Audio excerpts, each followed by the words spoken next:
Bien, nous allons maintenant passer aux questions. Le son sur Zoom est désormais réactivé pour permettre aux élus et aux habitants de poser les questions en direct et aussi d'intervenir en direct en vidéo. Une première question relative à la réduction des déchets et au réseau des composteurs dans le quartier. Quelques composteurs sont installés, mais quels sont vos projets en la matière? Je pense que Elliot Perenchio, adjoint à la réduction des déchets, mais également maire de quartier, devrait pouvoir répondre à cette question en direct. Elliot, c'est à vous. Mesdames, Messieurs, bonsoir. Je vous remercie pour cette question. Dans la lignée de la déclaration par la ville de Marseille de l'urgence climatique et par anticipation de la loi du 17 août 2015 qui prévoit la généralisation du tri à la source des biodéchets, notre mairie du 6e et 8e arrondissement de Marseille, au titre de la gestion des jardins publics de proximité, a pris l'engagement d'y équiper des composteurs afin de permettre aux habitants d'y déposer leurs biodéchets et de créer ainsi un réseau de compostage. Un marché public a été mis en place sur 12 sites de notre secteur à la suite de la délibération présentée au conseil d'arrondissement par Anne Meillac. Et il y aura donc 5 sites dans le 6e arrondissement, dans le jardin des Sœurs franciscaines, le jardin de Michel Lévy, le square Jean Giono, le jardin Jules Moulet et le jardin Poisson-Chapuis. Et dans le 8e arrondissement, il y en aura 7. Le jardin des Esplanades des Goumiers, le jardin Joseph Chabot, le jardin Montrose, le jardin Alouade et le jardin de Mayenne. C'est le 26 janvier, ce sera le 26 janvier, que seront équipés en premier les Sœurs franciscaines et les squares Jean Genot, et les autres seront équipés avant fin juin. Et nous avons évidemment l'objectif d'élargir cette mesure, comme nous a dit Monsieur le maire. Et je vous remercie pour votre attention. Merci beaucoup. J'ajouterai quand même un point, c'est que nous en avons un dans le jardin de Bagatelle, qui est là et installé et qui fonctionne très bien, parce que ce matin, j'ai pu remarquer qu'il était quasiment plein. Nous passons maintenant à une seconde question sur le sujet des écoles, probablement pour Juliette Masson, qui est en ligne avec nous, adjointe aux écoles. Quels sont les aménagements prévus aux abords des écoles en 2022? Vous m'entendez? Absolument. Alors, bonsoir à toutes et tous. Moi aussi, je vous souhaite une excellente année.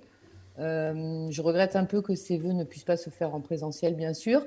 Donc, je vais répondre à cette question. Monsieur le maire en a déjà un petit peu parlé. Donc, c'est vrai que dans les quartiers qui vous concernent, c'est un petit peu compliqué. On s'en est rendu compte dès notre arrivée. Et Anne Meillac avait d'ailleurs recensé tous les aménagements existants et toutes les améliorations possibles aux abords des écoles, de nos 54 écoles de notre secteur. Alors, pour autant, vous savez que ça nécessite des aménagements de voirie et que la voirie est une compétence métropolitaine, ce qui nécessite que plusieurs services travaillent en collaboration, et c'est un petit peu plus compliqué. Cependant, si vous aviez suivi la conférence de presse du 10 octobre, la mairie du 6-8 a porté les priorités pour 2022. Et dans les quartiers qui vous concernent, bien sûr, il y a l'école Prado-Plage. Donc, c'est la priorité numéro 1 pour ce quartier, puisque, comme l'a rappelé le maire, c'est une voie où les voitures accélèrent avant de prendre la petite côte après l'école. Donc, malgré le feu, malgré le passage piéton, ça demeure très dangereux. Donc, c'est une des priorités qu'on a poussées. Ensuite, bien sûr, Sainte-Anne, qui arrive tout de suite après. Là aussi, il y a déjà des aménagements existants, mais qui ne sont pas forcément au bon endroit. Et je suis souvent interpellée par les parents d'élèves à ce sujet. Donc ça aussi, ça va arriver dans une deuxième vague de ce qu'on a demandé à la métropole. Enfin, il y a aussi, mais ça c'est un petit peu différent, la place Étienne Milan. Donc pour ceux qui habitent à côté, vous savez qu'il y a un immeuble qui se construit et que la place devant l'école est difficile d'accès, puisqu'on ne peut y passer que par un petit chemin qui appartient à une copropriété mitoyenne. Et cette place, jusqu'à présent, n'appartient pas à la ville. Donc cette place sera rétrocédée à la ville pour un euro symbolique dès la fin des travaux de l'immeuble. Et du coup, nous pourrons enfin y faire des aménagements qui se feront bien sûr en concertation avec les habitants. Donc dans un futur proche, la barrière qui donne accès à la place de l'école va être sécurisée, puisque jusqu'à présent, c'est une chaîne avec 2 potelets qui sont régulièrement emboutis malencontreusement par les automobilistes. Donc ça pose beaucoup de problèmes d'usage de cette place.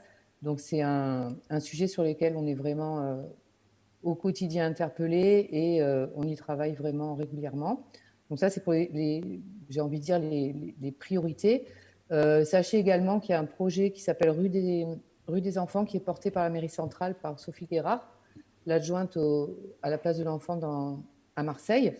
Donc il y a des expérimentations qui vont se déployer aussi en 2022. Il y en aura une par secteur.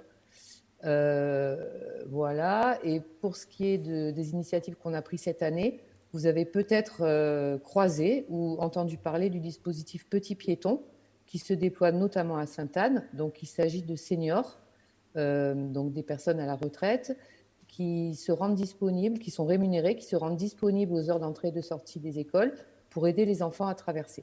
Donc ils ont des petits gilets jaunes, ils sont identifiés. Et pour ceux que j'ai eu l'occasion de rencontrer, ça se passe très bien, ils sont reconnus par les enfants. Donc si autour de vous, vous connaissez des personnes volontaires, la mairie est preneuse, puisque ce dispositif a vocation à se déployer sur plusieurs écoles. Voilà, écoutez, moi je vous rappelle que je suis disponible pour les parents d'élèves qui souhaitent me rencontrer en petit comité en ce moment. Et même si la crise sanitaire ralentit un peu nos projets, elle n'entrave pas notre enthousiasme et notre volonté de transformer les noyaux villageois de vos quartiers. Voilà, à bientôt. Merci. Nous avons maintenant une 3e question qui est relative à la citoyenneté et au moment mémoriel.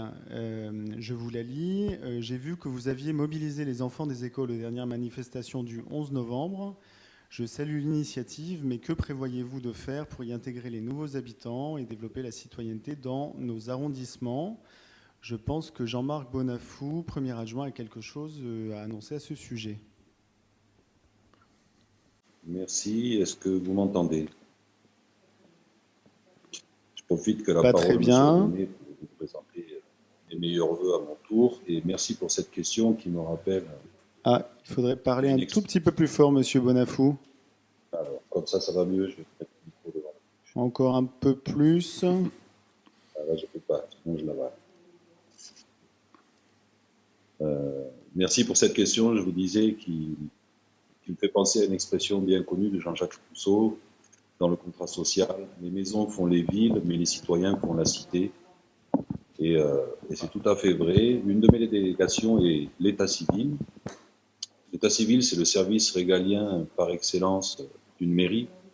On y enregistre tous les actes importants de la vie des femmes et des hommes de notre ville, depuis la naissance jusqu'au décès, et on commence toujours sa vie de citoyen à la mairie. Le développement de la citoyenneté, c'est effectivement un sujet très important. C'est ce qui permet... Bon, monsieur Bonafou, un tout petit peu plus fort, s'il vous plaît. Je ne peux pas faire plus. Vous m'entendez là ? Je vous disais que la citoyenneté, c'est ce qui permet de vivre ensemble. Et il faut être conscient du fait que c'est probablement un sujet qui aura énormément d'importance dans les années à venir. Le sentiment citoyen va être nécessaire pour affronter ensemble les défis qui nous attendent et en particulier le défi climatique. Depuis que nous sommes entrés en fonction, comme dans beaucoup d'autres domaines, nous avons tenté de dépoussiérer, et réussi, je pense, puisque nous avons cette question, les diverses cérémonies de la nation, comme le 11 novembre ou le 8 mai, pour leur rendre leur signification première. Leur signification première, pour nous, c'est le rassemblement autour d'idées communes, de solidarité et de mémoire. Un rassemblement qui ne doit pas être dévoyé au profit d'une quelconque idéologie, parce qu'il constitue notre bien commun. Pour répondre à la question plus précisément, j'ai le plaisir de vous annoncer qu'une fête de la citoyenneté sera organisée par la mairie des 6 14 juillet prochain dans le parc de Bagatelle, à laquelle, bien entendu, les habitants de cette ville. Cette fête honorera en particulier les nouveaux citoyens, c'est-à-dire les jeunes majeurs prêts à exercer leur droit de vote, ainsi que les nouveaux habitants de notre secteur auxquels nous voulons souhaiter la bienvenue. Elle honorera également les acteurs de la société civile contribuer cette année à la préservation de ce qui nous lie, comme par exemple dans le domaine de la solidarité, de la lutte contre les discriminations ou encore de l'écologie. Ce sera évidemment un projet d'équipe, de toute l'équipe, mais je demanderai certainement une aide particulière à mes collègues Alexandra D'Agostino, en charge de la vie associative, et M. Pierre Tchécal pour la citoyenneté. Et puis, pour compenser le côté solennel des cérémonies habituelles, ce sera une vraie fête, avec probablement l'organisation d'un bal populaire, si les conditions sanitaires le permettent évidemment. Nous communiquerons bientôt sur le site de la mairie et les réseaux sociaux à ce sujet. Merci pour votre attention.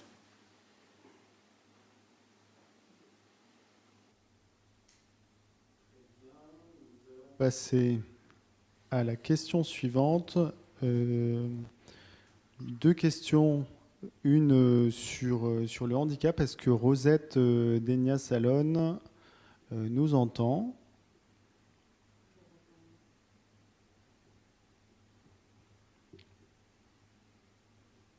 Donc en attendant de se connecter avec Rosette, on a une question pour Anne Meillac. Donc une question d'Antoine Mielo, améliorer la propreté. Alors c'est pas vraiment une question, c'est plutôt un commentaire sur Facebook. Améliorer la propreté et l'état des routes et trottoirs, planter des arbres. Des suggestions donc. Donc Anne Meillac, si vous nous entendez, adjointe à la transformation de l'espace public, c'est à vous. Bonjour à toutes et à tous et meilleurs vœux. Je vais prendre une partie de la question puisque la propreté ne relève pas de mes délégations, mais par contre, bien entendu, l'état de la voirie, des trottoirs et de la chaussée, oui. L'état des places aussi, l'état des espaces verts. Donc, Monsieur le maire a déjà expliqué qu'on était en train de déployer un grand plan de renaturation des jardins publics du secteur. Les jardins publics du secteur, c'est parfois un tout petit espace qui ne ressemble pas beaucoup aujourd'hui à un jardin parce qu'il fait 200 ou 300 mètres carrés, 500 mètres carrés et qu'il est complètement bétonné.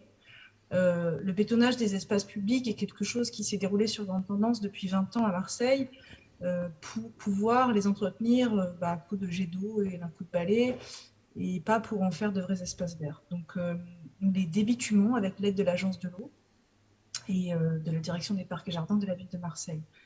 Le programme a commencé très fort en 2021, il continuera chaque année jusqu'à la fin du mandat, donc on sera prêt dans un autre cadre à répondre en détail à toutes les questions que vous pourriez avoir sur ces sujets-là. Concernant les rues, très vaste sujet, 150 km de rues dans le secteur, il a échappé à personne que nos rues sont dans un mauvais état. Le président du conseil de territoire, qui est actuellement responsable de l'entretien de la voirie de Marseille, et ce depuis 20 ans, a reconnu en début de mandature que l'audit montrait que nos rues sont très dégradées. C'est un état de fait qui va devoir être résorbé année après année. Il se passe des choses au niveau de la métropole en ce moment qui sont une réforme du fonctionnement de l'institution avec la suppression du Conseil des territoires au 1er juillet prochain et la probable restitution de la compétence de voirie à la municipalité. Je dis probable parce que la loi qui va en décider est toujours en discussion à l'Assemblée. Elle est en navette parlementaire, elle a été votée en première instance en décembre. Alors, je vous passe les détails, mais on devrait en savoir plus d'ici un mois ou deux. Nous nous préparons à assumer cette responsabilité puisque de toute façon aujourd'hui la ville de Marseille est déjà demandeuse. C'est nous qui demandons à la métropole de réaliser tel ou tel chantier. Et en un mot, la philosophie que nous portons est radicalement différente de celle qui avait cours sous la précédente mandature. Pour nous, il n'est plus acceptable de réparer les rues 100 mètres par 100 mètres, comme vous l'avez certainement vu faire dans votre quartier. Nous voulons que les rues soient prises dans leur intégralité et qu'à l'occasion d'une réfection de rue, on répare à la fois les trottoirs, à la fois la chaussée, mais aussi les places pour les personnes à mobilité réduite, les arrêts de bus, les pistes cyclables, qui sont si cruellement absentes dans notre ville. Bref, que nous mettions en conformité avec les lois de la République. Et c'est en ce sens que M. le maire tout à l'heure a mentionné par exemple le projet de rénovation complète de la rue du Rouet, que Mme Masson a mentionné, le projet de rénovation de rue des écoles, devant l'école Prado-Plage, devant l'école Sainte-Anne, devant l'école Pointe-Rouge aussi, dans toute une série de dossiers que nous avons mis dans la programmation 2022 et dont nous avons bon espoir que cette année, la métropole se saisisse en fait, des dossiers. Il y a la rue de Breteuil, qui n'est pas dans le secteur qui nous concerne ce soir, mais sachez que dans tous les secteurs, la démarche est la même et que nous travaillons activement pour que les travaux aient lieu sans plus tarder. Voilà, j'espère avoir répondu à la question. Très bien, dans la même veine, merci Madame Meillac. Un commentaire de Sylvie Nenner sur Facebook. Pourquoi si peu d'anticipation Marseille-Provence Métropole sur l'ouverture des voies chaque année, pour exemple la traverse Parangon. Par ailleurs, cette route qui a été refaite en 2015 est devenue une vraie mosaïque de couleurs, d'épaisseur de béton, très disgracieux, et vraiment un travail bâclé, potelés différents, etc. Je pense que le maire, monsieur le maire, a des éléments de réponse complémentaires par rapport à la réponse d'Anne Meillac précédente. Je ne sais pas si j'ai des éléments de réponse complémentaires. L'ouverture par les différents concessionnaires qu'on a dans une ville, c'est-à-dire le gaz, l'électricité, l'eau, le réseau d'assainissement, le câble, c'est une problématique pour toutes les villes. Donc ça se passe partout. Quand il faut réparer un réseau électrique, il faut réparer un réseau électrique. Quand il y a une fuite d'eau, il faut réparer la fuite d'eau. Et souvent, c'est fait en urgence. Mais il n'y a pas que ça. Effectivement, à Marseille et un peu partout, on voit une rue qui vient d'être refaite, qui 6 mois après ou 1 an après est ouverte par France Télécom qui veut y déposer des nouveaux câbles. Et puis France Télécom referme, et puis on crée une deuxième tranchée. C'est un travail de coordination très compliqué parce que les opérateurs, d'une manière générale, sont très indépendants, ont des prérogatives pour intervenir sur l'espace public qu'il est difficile de maîtriser. Pour autant, je crois qu'il y a un véritable travail de programmation, non pas sur les réparations en urgence, mais effectivement un travail de réparation et de coordination qui pourrait être bien mieux fait. Et au niveau de la métropole, effectivement, on pourrait imaginer, puisque c'est la métropole qui a la responsabilité d'autoriser les concessionnaires à ouvrir une voie, on pourrait certainement imaginer des coordinations bien meilleures pour éviter, en tout cas, de refaire un enrobé, alors que 6 mois plus tard, EDF ou GDF avait prévu d'aller enterrer sa canalisation. Donc aujourd'hui, je crois que parmi le travail qu'on aura à faire lorsque nous récupérerons la compétence voirie suite à la loi 3DS, je pense qu'effectivement, une de nos priorités, ce sera de travailler avec tous ces concessionnaires pour être certain que lorsqu'ils vont intervenir, nous ne viendrons pas de refaire une chaussée. Quant à la coordination des ouvrages et la multitude de types de potelets qu'on peut avoir, alors là je vais vous faire une confession très personnelle sur les potelets, et je pense qu'elle est partagée, c'est que nos villes sont devenues des forêts de potelets, c'est-à-dire qu'on n'arrive plus à contenir les voitures autrement que par des potelets.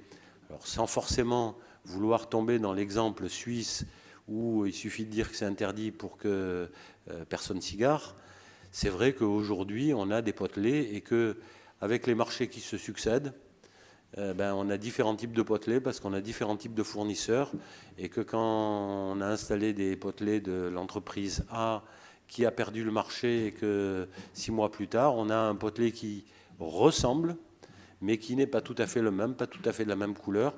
Et c'est ce qui explique qu'on peut trouver dans la même rue des potelets de couleurs différentes, de formes différentes, de hauteurs différentes. c'est regrettable, mais ce qui est encore plus regrettable, c'est qu'on soit obligé de joncher notre espace public de potelets et qu'on n'arrive pas à contenir l'incivisme des automobilistes qui se garent n'importe où, à cheval sur les trottoirs, et que pour préserver les passages piétons, le passage des poussettes, le passage des handicapés, pour préserver la part qui est réservée aux autres mobilités que celle de la voiture, on soit obligé d'implanter des milliers et des milliers et des milliers de potelets. Je ne sais pas si... Il me semble... alors bon, c'est jamais bien de dire qu'on va peut-être dire une bêtise, mais que c'est plusieurs dizaines de milliers de potelets que la métropole implante ou réimplante tous les ans à Marseille, et que ça coûte une fortune, et que donc je crois que dans ce qu'il faut espérer pour le futur, c'est que chacun comprenne que s'il y a un trottoir, c'est pas fait pour les voitures, et s'il y a un trottoir, c'est fait pour les piétons, et que il faut que chacun contienne, respecte l'autre. Voilà. Je ne sais pas si j'ai répondu totalement à la question de cette dame, mais j'ai donné des éléments de réponse. Merci beaucoup. Le commentaire suivant est la question sur Facebook exprimée par Philippe Mortellec concernant la future ZFE. Elle va impacter notre secteur en 2022. Cela va éliminer quelques véhicules polluants, mais ne va pas régler les problématiques de circulation interne, la vitesse ou le stationnement. Quelles solutions pour accompagner les résidents les plus modestes qui ont une vieille voiture et pour apaiser la circulation sur certaines petites rues? Je pense que Anne Meillac peut répondre en partie à cette question. Oui, tout à fait. Alors, la ZFE, pour ceux qui ne comprendraient pas la question, parce que c'est quand même un peu technique, cet acronyme, c'est une zone à faible émission qui vise à restreindre la circulation dans les grandes villes pour les véhicules jugés les plus polluants. Il existe déjà 4 ZFE en France, à Lyon, à Grenoble, à Paris et dans le Grand Paris. Pour Marseille, c'est quelque chose qui va avoir jour très rapidement, puisque la métropole serait prête à la faire entrer en service, application en septembre 2022. Ça signifie qu'à cette date-là, les voitures les plus polluantes, celles qui ont le label critère 5, alors rassurons-nous quand même, ce sont des voitures qui ont plus de 22 ans, ce sont des voitures qui datent de 1997, 98, 99. Donc ces voitures-là n'auraient plus le droit de rouler dans cette zone de 19,5 km² qui s'étendrait du Vieux-Port avec le 2e, le 3e arrondissement jusqu'à notre secteur, jusqu'à l'avenue du Prado 2. Et donc ça inclurait la rue Paradis, le Prado 1, mais également le quartier du Roux, jusqu'à la mer. Alors, rapidement, la ville a été quelque temps responsable de la mise en œuvre, de la préparation de la mise en œuvre de la ZFE. Il se trouve qu'avec le Covid, la municipalité a choisi de reporter la concertation publique de façon à ce qu'on puisse tenir des réunions en présentiel, comme on dit maintenant, pour permettre à chacun et chacune de venir participer, se renseigner, débattre. Finalement, une loi en août dernier a décidé que toutes les ZFE de France devraient être pilotées par les autorités organisatrices de la mobilité, donc la métropole. Le transfert s'est fait en septembre. Et donc, actuellement, la ville de Marseille ne décide pas des modalités de la mise en œuvre de la ZFE. Elle fait des propositions, elle échange avec la métropole et que nous avons rencontré encore mi-décembre à ce sujet, mais elle ne décide pas de tout. Donc, la difficulté, c'est évidemment les ménages les plus modestes qui habitent à l'extérieur de la zone et qui auraient un véhicule très ancien. Donc, des schémas de soutien au renouvellement du véhicule de ces ménages-là sont à l'étude. Mais nous, du point de vue de la majorité municipale actuelle, nous estimons que le principal soutien aux ménages qui pourraient être mis en difficulté par cette ZFE n'est pas forcément le soutien financier, parce que tout un chacun peut comprendre que ça peut concerner rapidement des millions, des dizaines de millions, des centaines de millions d'euros d'aide publique, mais plutôt le développement de solutions de transport en commun. Et en ce sens, la ville de Marseille met toutes ses forces dans la bataille pour s'assurer que le tramway, mais aussi les bus à haut niveau de service, se développe le plus rapidement possible dans tous les secteurs de la ville pour améliorer le quotidien des Marseillais et des métropolitains qui viennent travailler ou étudier à Marseille. Voilà, c'est un sujet qui mériterait qu'on en parle longuement, mais je vais m'arrêter là. Je crois qu'il y avait une autre question. Tu m'as parlé dans l'oreillette. Absolument, absolument. Un autre commentaire de Sylvie Nenner sur Facebook. Si déjà les ronds-points, les allées étaient entretenus, taille des haies pour permettre aux piétons de rester sur les trottoirs. Et quid du projet de la Pointe Rouge? Alors, ce sont des vastes sujets, je pense qu'on n'a pas le temps de développer ici ce soir. Je vais juste rappeler les principes. L'entretien de la voirie et ce qu'on appelle les accompagnements de voirie, donc tout ce qui va être les arbres d'alignement, les haies, la végétation des ronds-points, etc. Tout ça, c'est aujourd'hui une compétence de la métropole. Donc, quand bien même nous voudrions, nous, municipalités, améliorer cet entretien, nous n'en avons ni le droit, ni les moyens humains et matériels. Par contre, ce que nous faisons avec les services municipaux, c'est que nous alertons très régulièrement les services métropolitains sur les défauts d'entretien que nous pouvons constater. Chaque habitante et chaque habitant peut également s'emparer de l'application mobile Allo-Mairie ou de l'application mobile engagée au quotidien. Sachez que c'est à peu près la même chose. Elles communiquent les deux applications et elles envoient vers la métropole les signalements qui s'imposent. Et moi, ainsi que les agents de la mairie du 6-8, un peu au quotidien, en circulant dans le secteur, on s'assure de signaler ce qui ne va pas. Un dernier principe, dès à présent, et encore plus si nous récupérons la voirie dans un an, le principe d'aménagement général qu'on souhaite appliquer à nos espaces publics, et on le fait déjà dans les jardins, qui sont sous notre responsabilité, c'est de végétaliser, mais de végétaliser de telle façon que l'entretien est minimisé. Donc faire en sorte que les techniques de plantation, les techniques d'arrosage créent des espaces qui sont ensuite autonomes. Et on s'en expliquera dans d'autres réunions. Voilà ce que je peux dire pour ce soir. Avec une réponse complémentaire de Monsieur le maire. Sur la Pointe Rouge. Alors, la Pointe Rouge, c'est un projet qu'on a découvert en arrivant et qui était engagé avant que nous soyons élus, qui a été décidé par la précédente mairie. Alors, je pense que malgré tout, il part d'un bon sentiment de créer un nouvel accès à la plage depuis le trottoir en haut, disons depuis le parking, que redonner un coup de fraîcheur et mieux organiser les activités qui s'y déroulent. Pour moi, ça partait d'un bon sentiment. Alors, il y a effectivement un problème de platelage, et quand j'ai visité, de largeur du platelage, alors quand j'ai visité, on m'a expliqué que ce n'était pas le projet qui avait voulu ça, mais qu'il y avait des contraintes sur du patrimoine remarquable et qu'il avait été nécessaire. Alors, si on fait attention, il y a une partie du platelage qui est relativement étroit, qui doit faire 3-4 mètres, on va dire 5 mètres, et c'était bien d'avoir une promenade en bois qui permette de marcher autrement que dans le sable, qui fasse une limite entre les restaurants qui sont installés, les restaurants troglodytes qui sont installés, et leurs terrasses. Et ce platelage qui est assez étroit au démarrage au niveau de l'escalier, deviennent beaucoup plus larges pour des histoires d'alignement. Donc effectivement, pour certains restaurants, ceux qui sont les plus vers la Vieille Chapelle, on se retrouve avec un platelage bois qui doit faire 5, 6, 7 mètres de large, je ne sais pas combien ça fait, mais c'est vraiment très important.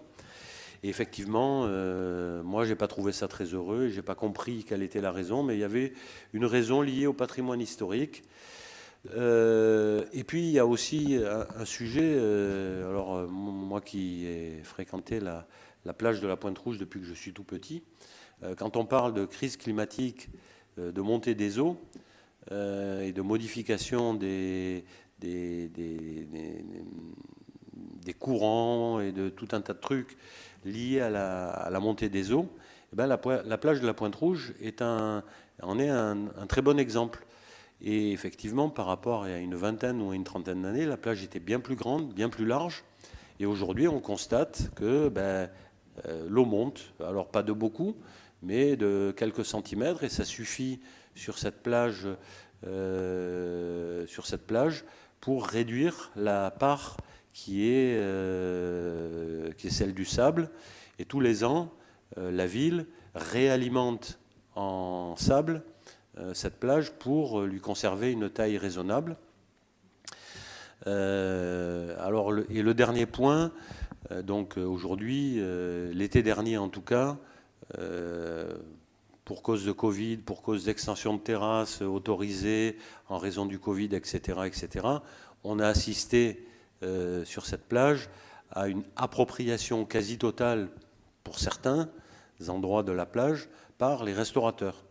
Aujourd'hui, il est bien clair que déjà que la part de la plage pour les Marseillaises et les Marseillais n'est pas immense, l'année prochaine, nous serons extrêmement vigilants sur cette occupation du domaine public et nous avons prévu de faire respecter les autorisations d'occupation de façon à ce qu'il y ait de la place pour tout le monde. Manger les pieds dans le sable, alors remarquez là ça ne va plus être possible puisque toutes les terrasses devront être également sur platelage, donc les restaurateurs n'auront plus la possibilité de proposer de manger les pieds dans le sable, mais ce qui est sûr c'est que l'été prochain nous allons être particulièrement vigilants à ce que tout le monde respecte la réglementation et c'est un des leitmotifs de notre mairie, c'est-à-dire que pendant des années et des années, pendant des décennies, par manque de vigilance, par laisser-aller, l'espace public, que ce soit celui des plages, que ce soit celui des trottoirs, que ce soit celui des doubles fils, il y a eu un laisser-aller qui fait qu'aujourd'hui on se retrouve dans une situation où on est tombé très très bas. Et sur chacun de ces sujets, tout est à reconquérir. Alors il ne faut pas s'imaginer qu'on va y arriver en 1 an, en 2 ans, ça va être un long apprentissage pour tout le monde, pour les Marseillaises, pour les Marseillais, pour les visiteurs. Marseille doit redevenir une ville dans laquelle le droit doit prendre toute sa place. Si on accorde une autorisation d'occupation de l'espace public pour 10, 15, 20 mètres carrés, eh ben, ça sera une autorisation pour 10, 15, 20 mètres carrés, mais on ne pourra plus à l'avenir s'installer en dépit parfois du bon sens, en dépit des autorisations qui auront été accordées. Donc c'est un de nos combats principaux, c'est remettre du droit partout où il est nécessaire de remettre du droit. Merci beaucoup. Donc la question suivante, on revient sur notre question. Donc je pense qu'on n'arrive pas à se connecter avec Rosette Denia Salon. Donc Isabelle Lossine, qui est en ligne avec nous, peut probablement répondre. Quelles sont les actions mises en œuvre dans nos arrondissements pour aider les personnes en situation de handicap? Est-ce que Isabelle Lossine, vous nous entendez? Oui. Ah, et on vous entend, Oui, parfait. oui, voilà, je suis là. Alors, plus généralement, pour répondre à cette question, qui est une question très ouverte et qui regroupe pas mal de thématiques dans le champ du handicap. Donc, plus globalement, la ville de Marseille a signé un agenda d'accessibilité en 2017. Donc, cet agenda d'accessibilité l'engage à rendre accessibles les établissements ouverts au public. Donc, c'est ce que nous nous employons à faire. Donc, il faut savoir qu'il y a beaucoup de retard qui a été pris dans l'application de cet agenda d'accessibilité. Donc, nous, on a réenclenché, on va dire, des travaux en 2021. Voilà, donc pour information, il y a quand même 1400 ERP qui doivent être traités en accessibilité. Donc, ça, c'est quelque chose qui est très important et qui de toute façon, enfin, c'est quelque chose que nous devons faire. Ensuite, par rapport à l'accessibilité, nous allons là réactiver une commission communale pour l'accessibilité. Donc c'est une commission qui existe depuis, là encore depuis 2017, mais qui ne s'était réunie qu'une fois. Donc là, nous allons donc la réunir à nouveau et en même temps donc redécider de sa composition. Donc il va y avoir des associations d'usagers qui couvrent toute la ville et donc qui vont pouvoir nous permettre d'avancer, on va dire, d'avancer sur l'accessibilité plus que ce qui a été fait jusqu'à présent. Ensuite, on va aussi, alors ça c'est comme le disent mes collègues, on a des gros chantiers à enclencher avec la métropole. Là, je vais parler de l'accessibilité de la voirie et l'accessibilité au transport. Donc là, je parle des points d'arrêt et notamment des bus. parce que c'est quelque chose, là encore, qui n'a pas été pris à bras-le-corps par la métropole, en tout cas, pas des informations que j'en ai eues. Donc, ça veut dire que là, on a un énorme chantier qui nous attend. Ça concerne tout le territoire de la ville et on a à retravailler effectivement avec la métropole sur les aménagements de voirie. Donc là, on parle de trottoirs et on parle d'utilisation des trottoirs, on parle de conflits d'usage avec des piétons. Donc on a beaucoup de travail. Donc ça, c'est un chantier aussi qui va démarrer. Alors, compte tenu de l'ampleur de tout ce qu'on a à mener, donc on a décidé, et on est en train d'y travailler, donc pour la première fois, de proposer un plan d'action. Donc un plan d'action à l'échelle de la ville et qui va comporter des actions aussi bien dans le champ de l'accessibilité, mais également dans le champ de l'inclusion.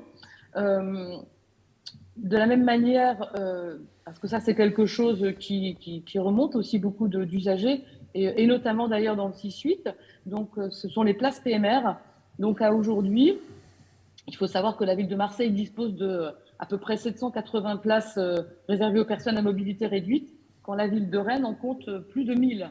Donc là encore, on a un retard conséquent et on va donc là très prochainement réaliser un état des lieux de toutes les places à mobilité réduite qui sont situées sur le territoire de la ville et on va les cartographier et ça va nous permettre aussi de pouvoir justement créer de nouvelles places pour répondre aux besoins. On est quand même dans un secteur avec le front de mer, avec beaucoup de gens qui fréquentent les bords de mer. Donc voilà, il n'y a pas assez de place pour les personnes à mobilité réduite. Donc ça, c'est quelque chose aussi qu'on est en train donc de travailler, d'améliorer. Je voulais ajouter un mot par rapport à la plage de la Pointe-Rouge dont parlait Monsieur le maire, donc qui l'année dernière, dans le cadre de sa requalification, a été traitée. Je précise, traité en accessibilité. Il se trouve que je me suis rendue sur cette plage donc très récemment pour vérifier justement que l'accessibilité était effective pour les personnes à mobilité réduite. Ben, ça n'est pas le cas. Voilà. Donc là encore, il y a des travaux qui, pour être tout à fait transparents, des travaux qui ont été engagés, mais qui ne sont soit pas terminés ou qui ne sont pas conformes.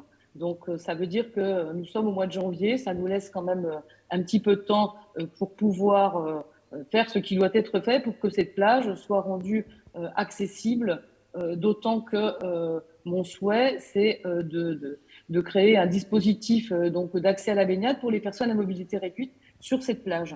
Aujourd'hui, il existe un dispositif sur la plage du Prado, mais l'objectif étant d'en créer un à la Pointe-Rouge. Voilà ce que j'avais à dire. Merci beaucoup. Et alors, je pense que Rosette Degna-Salon est connectée avec nous. Donc, on va essayer de l'entendre. Ouais.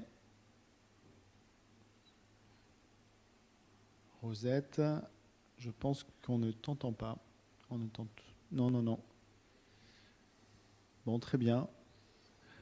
On va donc passer à la dernière question, une question sur le boulevard Urbain Sud. Ce sera pour Monsieur le maire. Alors, le boulevard Urbain Sud, il y a des fois des marronniers. On appelle le marronnier, c'est la question qui revient systématiquement. Et effectivement, très régulièrement, je suis interrogé sur le boulevard Urbain Sud. Et je réponds imperturbablement et toujours de la même manière. La mairie de secteur est profondément défavorable à la réalisation de cet ouvrage du boulevard Urbain Sud. Et cela pour de multiples raisons. Je n'en citerai qu'une. C'est que les soucis qui sont rencontrés au Cabot aujourd'hui, au débouché du boulevard Urbain Sud, nous ne souhaitons, c'est des soucis, et je le regrette pour monsieur le maire du 9e et 10e arrondissement, mais aujourd'hui, les soucis qu'il a, je ne souhaite pas qu'ils se reproduisent à Vieille-Chapelle, puisque aujourd'hui, les voitures, quand elles arriveraient, si elles arrivaient par le boulevard Urbain Sud, n'auraient d'autre choix que d'encombrer les rues avoisinantes ou de se jeter dans la mer.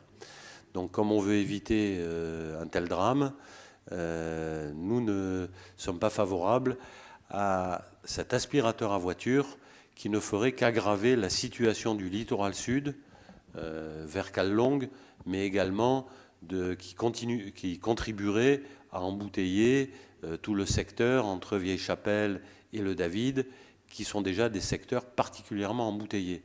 Donc aujourd'hui, vouloir rajouter un axe de circulation automobile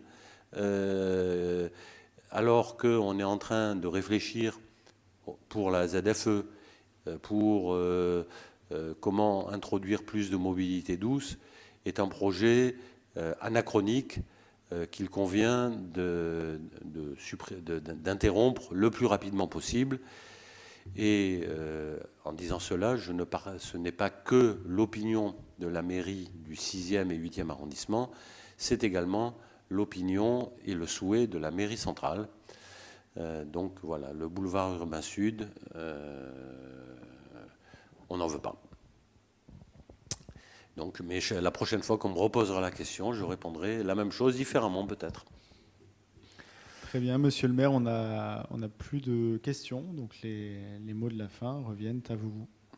Bah écoutez, ça aurait été un immense plaisir de vous rencontrer en présentiel. Alors déjà le mot c'est pas terrible, en présentiel, en face à face, lors d'une réunion publique, autour d'un verre et de gâteaux apéritifs, ça aurait été évidemment bien plus sympathique et bien plus agréable et bien plus convivial. Pour autant, on a souhaité malgré tout maintenir ces vœux parce que déjà qu'on a des difficultés à avoir des contacts en ce moment, ce n'était pas le moment de renoncer à maintenir ce lien, ce contact. Et même si ça n'a pas été totalement satisfaisant, même si j'ai cru savoir que la retransmission n'avait pas forcément été parfaite, c'est les aléas du direct. Néanmoins, c'est avec beaucoup de plaisir que j'ai passé ce moment avec vous. Et une dernière fois, je vous souhaite mes meilleurs vœux pour 2022, en espérant que l'année prochaine, j'aurai l'occasion de vous les présenter directement et en face à face. Mesdames et messieurs, je vous prie de passer une bonne soirée.